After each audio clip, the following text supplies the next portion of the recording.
Hello everyone, we are back with another super exciting and informative video on the IELTS exam as a part of the ongoing IELTS video lesson series. In today's video, we are going to learn how to write body paragraphs in essays. So let's start.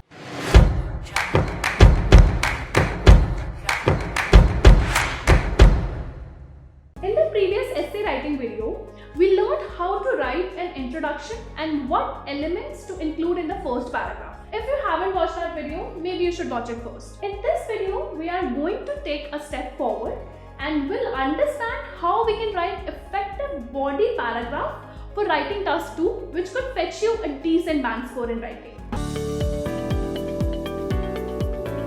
The format of the essays depends on the type of essay questions, as we have already discussed. Some question types could be answered using 4 paras, while some might need 5 to be sufficiently answered. You might ask, how would we know how many paras to write, isn't it?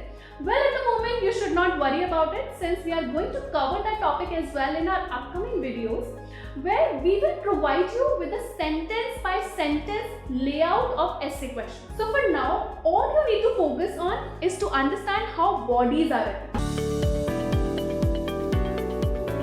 As we can see here, in the case of a 4 para essay, there would be only 2 body paragraphs. Each body paragraph should be written within 90 to 110 words. But when it comes to 5 para essays, body paras will increase to 3. However, the word count will drop to just 60 to 70 words each. Such adjustments in the word count have to be done, since the overall word count doesn't change and sticks to strictly above 250 and below 300. Now, here is how we write a good body paragraph. Some teachers might have different labels for the sentences to be included in this para, but the elements remain the same. We begin a body, or you could call it content, by presenting a topic statement. The topic statement comes from, yes, you thought that right. It comes from the topic which is in the question. You don't have to add anything from your own here, apart from language variety. Make sure that you don't copy the question exactly. Rephrasing is a must. Topic statements give the reader a clear idea of the subject of a particular body paragraph. Then comes a linker or discourse marker. We did one video on discourse markers too. If you haven't watched it yet, maybe you could watch it later. After that, supporting ideas to be added to the paragraph. These are in fact arguments that support the main topic statement of the paragraph. These have to come from the writer's knowledge and creative thinking. Relevant and strong supporting ideas can fetch you more bands than the not so related ones. Good idea generation is another key to scoring well in IELTS. And finally, we write the evidence. This basically illustrates the presented argument and helps the reader understand how the corresponding notion would be practical in the real world. Remember that the example you state is impersonal. It has to be generic in nature. Since the register of the essay is formal, that should be reflected throughout your writing. Here is one vital piece of information. Always remember that one body para can have only one central idea. Body paragraphs cannot have multiple central ideas in any case. Doing so will compromise the internal and overall coherence of your writer, as including opposing or different ideas in the same paragraph would make it difficult for the reader or examiner to follow your thought process.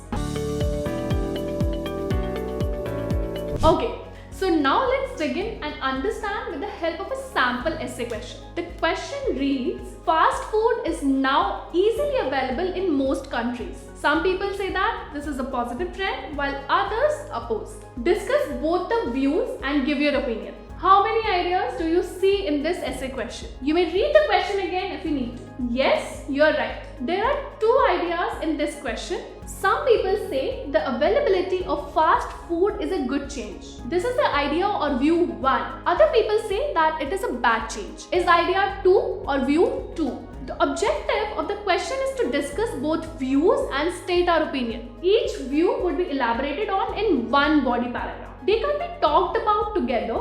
Otherwise, that would kill the overall progression of the writer. The writer's opinion would go in the last paragraph, which is the conclusion. We will learn how to write a conclusion in the next essay writing video. For better understanding, let's put each view against its body paragraph. In body 1, the central idea would be decent availability of fast food is a positive change. And for body 2, it will be decent availability of fast food is a negative change. Let's write body 1. The topic statement would be what we just said. We have a couple of linkers that we could choose from to begin our arguments for the main idea. Then we will mention our arguments or reasons. You could write 2 to 3 supporting ideas in each body para, and in the end, an example to better explain the reason mentioned. Let's read a sample body paragraph. Okay, so this is how we began with the topic statement. Just rephrase the central idea from the question. Let's move on. Supporting idea 1. Good argument to support the main idea. Now comes supporting idea 2. Another reason for this notion. Now let's add an example here to better explain this. And that's that. This sample contains just over 90 words. Of course, you could include any other reasons or arguments. It all depends on the way you think and the way you want to express yourself. There is no one correct answer. But whatever you write, make sure it doesn't go off the track. The response must be according to the question. So, as we have learned how to do body paragraphs in essay writing, maybe now it's your turn to write one too. Body 2 with the same question with a highlighted idea would be a perfect start to begin writing elaborate responses. Try writing on your own and you could submit your response in the comment section. Hope you found this video helpful. We will be soon back with more useful content. Thank you for watching.